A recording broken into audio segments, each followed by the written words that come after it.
Sorry about that. I should add something up here.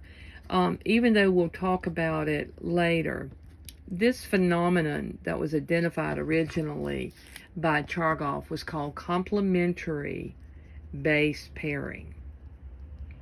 And what that means is anytime in DNA that you have an adenine, it will bond to a thymine.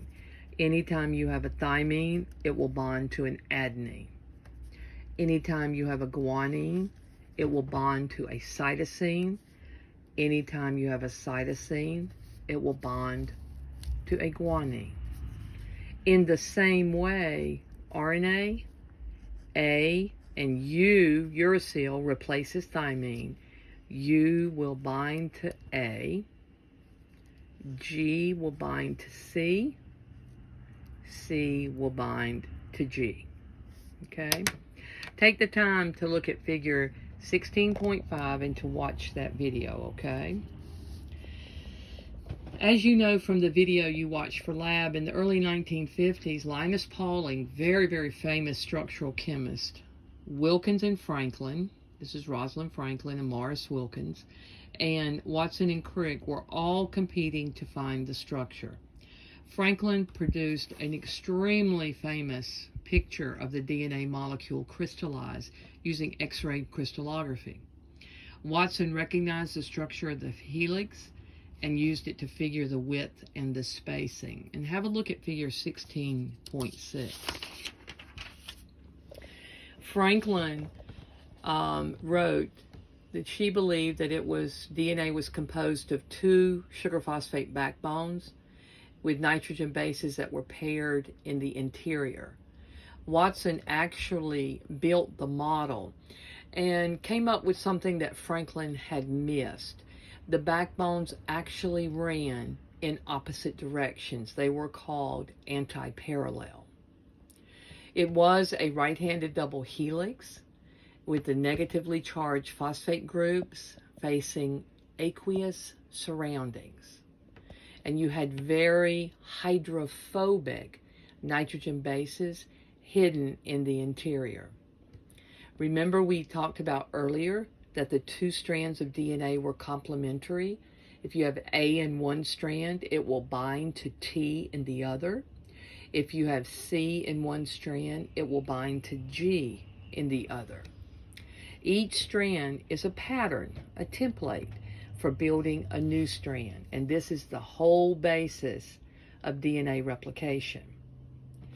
In DNA replication, the two strands unwind and two new, not daughter cells, but daughter DNA molecules are built based on the base pairing rules. And this is called semi-conservative DNA replication. Please look at figure 16.10 and make sure that you study figure 16.9, 1, 2, and 3. In the late 1950s, it was left up to Meselson and Stahl to do the experiments that supported this semi-conservative model of replication. Now, replication is very interesting. When you make a copy of DNA, there is about one error every billion nucleotides, which is incredibly accurate. And the other thing that's interesting, not only does it have tremendous accuracy, it also has unbelievable speed. It's very, very rapid. Now, we're going to be comparing E. coli with humans, okay? So let's look at a little bit of this. In E. coli, which of course is a bacteria, we've done lots of research with it. It has 4.6 million nucleotide pairs. So because of that, you can copy the DNA and then divide your cell in less than an hour. And that chromosome is a single circular chromosome. Compare that to humans. In humans, we have 6 billion nucleotide pairs. If we copy the DNA of only one cell, it takes a few hours. All of our chromosomes are divided into linear chromosomes. Because there is, in bacteria, a single circular chromosome, we start with one replication bubble that begins the DNA replication, and it proceeds in both directions. Please have a look at figure 16.12. I think that will be helpful. In humans, we have so many chromosomes. We start with multiple replication bubbles on different chromosomes, and there could be hundreds or thousands of them. And they form and fuse eventually and proceed in both directions. So let's get some definitions about some of these replication things. First of all, origins of replication. These are short, specific sequences of nucleotides where replication begins. And hopefully that makes sense. Origin means the beginning.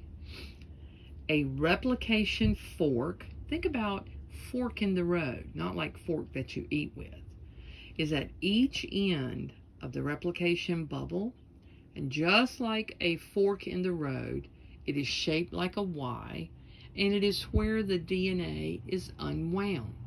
So you have to remember the DNA has to separate before it can be copied. So a few, and please go to figure 1613, okay, as we're talking about this. Now, let's talk about a few of the enzymes that are important. The first ones are helicases. Now, remember we said that DNA was twisted into a right-handed double helix. This is an enzyme that can untwist the helix at the replication forks. And this is where we're going to separate the two strands. And one thing to remember, there are hydrogen bonds holding the nitrogen bases of the two strands together. Helicases are going to break those hydrogen bonds. Now, then we have a set of what are called single-stranded binding proteins. Now, you can imagine if you had the two DNA strands just sitting there, that they would try almost immediately to rebond, to take that complementary base pairing and just do it again. Well, these proteins bind, excuse me, to the unpaired DNA strands, and they prevent the DNA from repairing itself. So this is very, very important. Helicases can break the bonds, separate the strands, but the strands have a great tendency to repair themselves, to come back together, and it is the single-stranded binding proteins that will prevent that. Topoisomerase is a really interesting enzyme. As you are untwisting the helix, it's kind of like when an old-timey phone cord would get twisted up. The topoisomerase is supposed to relieve the strain of untwisting by breaking, swiveling the strands, and then rejoining the DNA strands. So as the untwisting is occurring by the helicase, the topoisomerase facilitates that happening. Primase is a very important enzyme that actually synthesizes what is called the primer. The primer, okay, I know this is going to sound weird. It's a short strand of RNA, you know, maybe somewhere between 5 and 10 nucleotides. And it gets added to the DNA strand. And the way that it's added is because it's able to use the DNA strand as a template or a pattern. Now, interestingly enough, the DNA strand may read A. Well, there's no T in RNA. So if you have an A in the DNA, it would pair with U in the RNA. C would pair with G. G would pair with C.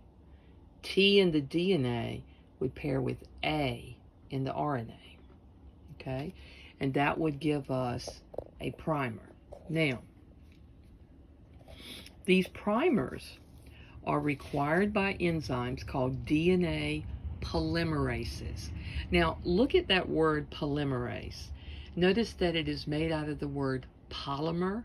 So anytime you see that term, you know that it's going to be functioning to help build long chains of DNA. So we need the DNA polymerases to add nucleotides. And please remember, they always, always, always will add to the 3' end of a pre-existing chain. Okay? DNA polymerase 3 adds DNA nucleotides to the RNA primer and then continues in a 5' to 3' direction, always adding to the 3' end. In E. coli, that occurs about 500 every second. In humans, that occurs about 50 per second. It's a pretty amazing addition of nucleotides.